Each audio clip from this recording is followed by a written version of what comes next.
Esta elexía titúlase Alexandre Bóveda e é do ano 1943. Publicouse no Cancioneiro da Loita Galega co pseudónimo de Nadel, evidentemente de Florencio Delgado Gurriarán.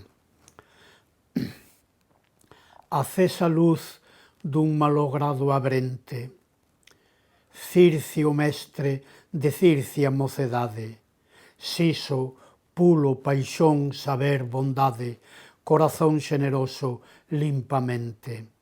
Barudo paladín na loita urxente, viñera o tempo da maturidade, man na fouce, segache a nosa herdade, a chamada dos bardos obedente. A túa vida foi curta e non puideche cumprir daqueles o mandado enteiro, mais o dalo teu sangue ti soupeche, mártir e loitador, triunfar da morte, o conquerir o posto de guieiro da Galiza inmortal, esgrebia e forte.